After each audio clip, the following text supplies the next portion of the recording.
Hello, this is Jim McKeeth, and welcome to the first in a series of new videos called Fireside Chats, where I sit down and have a conversation with members of the community, tech partners, MVPs, etc., about software development in general, what they're up to, and what they're interested in.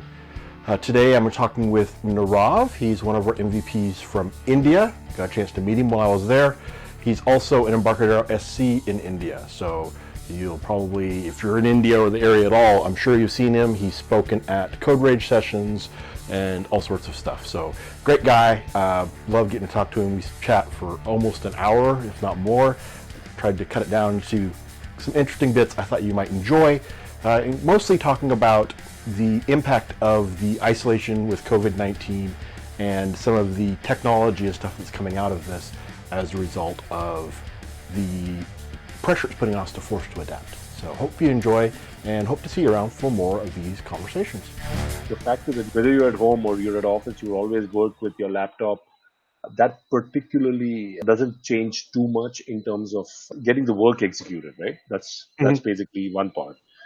The second part is that because the so-called other activities like movies or eating out at a restaurant or hanging out with friends, or even driving around or going out for a cup of coffee or beer, all of that, you just realize how much time all of that had in your life.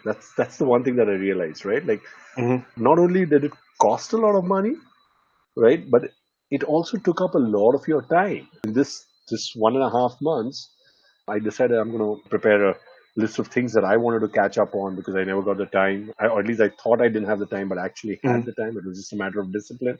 But now this is a forced discipline. So yeah, I've got on to doing my uh, something that I want to try do for a long time. Arduino. Oh, yeah.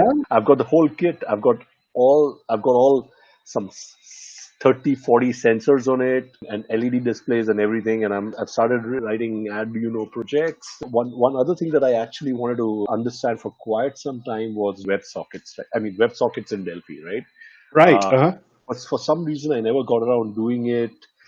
It was just something that sort of mystified me, and I was like, okay, because I don't do VCL programming at all. Like I haven't done it for I don't know 8 years now, right?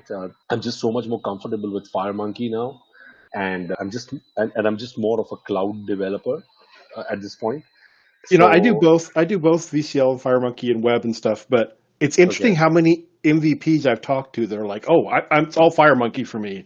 yeah, I'm happy with that. So that's cool. absolutely. In fact, here's the thing: considering the fact that I have spent the better half of my even more than 20 to 80% of my 70% of my development life in VCL, okay, because Mhm. right, and I've actually written more code physically in VCL than I've written in FireMonkey. Like when I'm talking about physically, as in like me typing, crunching code and all of that, I still am just so much at home with FireMonkey now that VCL's feeling a little alien. Like for example, the caption. I'm like, why is it caption? It should be text, right? Like stuff, like Yep. little things like that. When I was doing VCL all the time, it was like, "Why is caption different?" It did. So Exactly. Why is caption different? yeah, It's a string, right? But I I'm understand fundamentally why it's different, the technical data type. behind it. Sorry. Yeah. Yeah. But it's still one of those things that every time I did it, I still had to think, oh wait, it's a label, it's a caption. It's It's a edited label is a obviously as a caption. text. It's a text. Exactly. Yep. Exactly. Yeah. And here's the other thing. One of the things that always sort of the components that mystified me was image list in FireMonkey. Now, and at the outset you think, okay, why would image list be so difficult, or for something for me, it seemed a little elusive, right? And that was because, of course, we redesigned the whole image list, right, to include multi-resolution pictures, right? And I always used to double click the image list, and that editor used to come up, and I just thought it was like I didn't know what was going around. Right? Like you had images at the bottom, you had images on this, and you would be like wondering, wait a minute, which of these images is it picking up? Why does it have multiple images under one image? and stuff like that. And of course, because I never paid attention because I didn't really need to. Yeah. But so I said, okay, I'm going to figure this thing out, right? Like I need to find out why is imageless in FireMonkey looking complex to me. And finally, okay, now I understood. Okay, this is the logic now. Multi-resolution, okay. And it's really funny because it's something that it looks so like it seems simple and you think you should be able to get it, but sometimes I just find myself wondering about the simplest of things, right? Which is good. It keeps me humble in one way.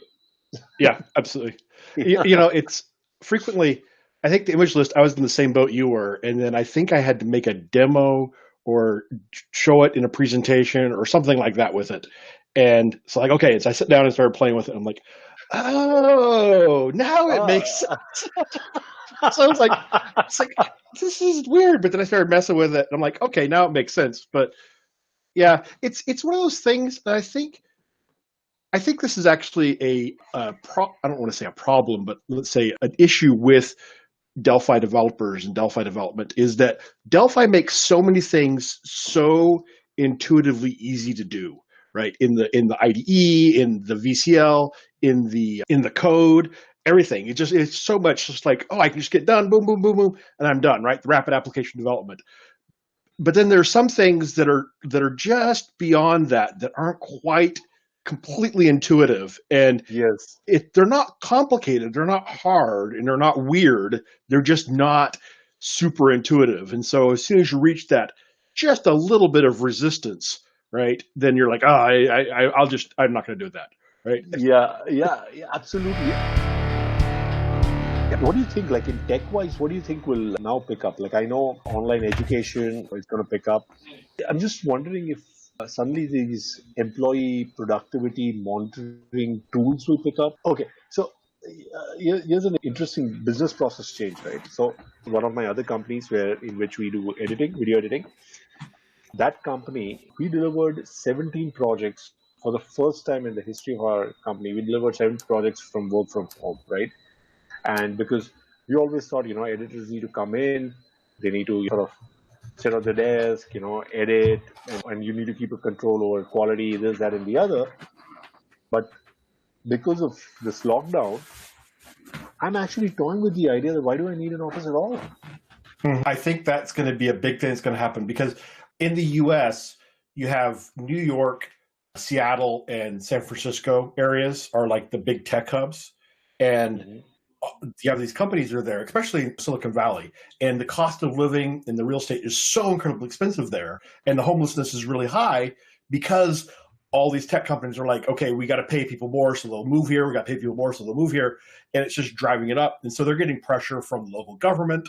And plus, you've got employees.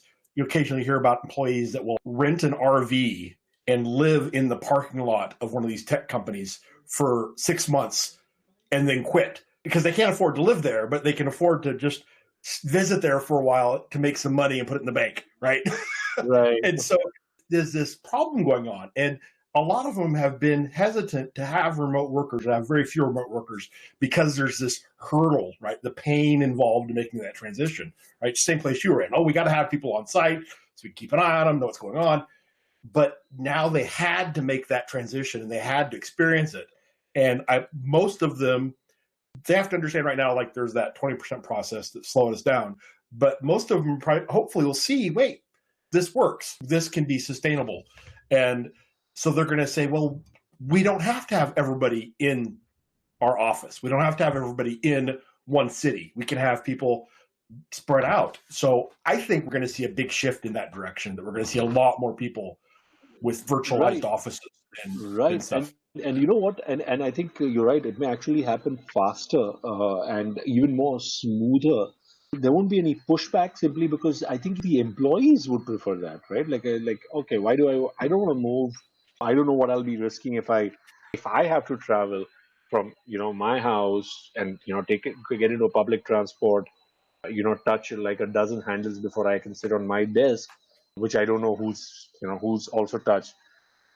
They're just the employees are also going to sort of ask for that, right? Like just maybe. But honestly, this lockdown businesses dampened everywhere. It's not. Oh yeah, yeah, That's a fact. Like that, that no one can escape that. But the fact that it has also driven innovation, at least in my mind, right? And I guess it's easier for me because I'm a tech guy, so I can figure these things out, and I can think about, I can solve a lot of problems around the technology, and the best part is I could have done this years back, right? But it had to be a lockdown for me to start thinking that way, and even for everyone else. yeah, yeah. And Yeah. I was just heard on the news that there's a lot of robotics and drones and stuff like that that is getting a lot of adoption and approvals a lot quicker. Like in the US, he's been really slow to approve drone deliveries and stuff like that. But Hmm. now they haven't relaxed the requirements at all, but they're actually working hard to get through the process to get all of these Right. approved. And so it's interesting. I've heard a lot of news about that, how that they're making a lot of progress. And so I think Yeah. we're going to see the fallout of this, both sides of this, right? There's going to be a huge change because of the impact for trying to avoid getting sick, but also the technology had to adapt quickly. I totally agree. In fact, I don't know if you saw this video. It probably, I think it was from US, where Domino's delivering its pizza in a driverless car. I didn't see that, but I've heard No, about a lot of places doing that. yeah, Yeah. yeah. But it's pretty interesting, right? Like, it's a nice. It's really nice. I mean, the car comes in, you put in your password, then the window opens up, you collect the pizza. It's great, and So then leave. I've seen that in movies and science fiction. So Yeah, no, this is a real Domino's pizza wow, delivery. wow, so Yeah. cool. So this could actually even give rise to driverless cars, right? Yep, yep. I mean, they're already there. It probably will sort of act as a catalyst to just move goods without Yep. having people come in touch with each other. It's pretty. It's really interesting times that we are in. Yes, it is. Like we'll be talking about this to our grandchildren if we if we survive this. This is fantastic, Yeah, and I love it. So let's yeah, do it yeah, again. yeah. Let's do that. Yeah, yeah. You're right. I should probably even get to bed. But you know So, what, Jim? It's always so wonderful to talk to you that time just flies, right? yes, likewise. I love. Yeah. Yeah.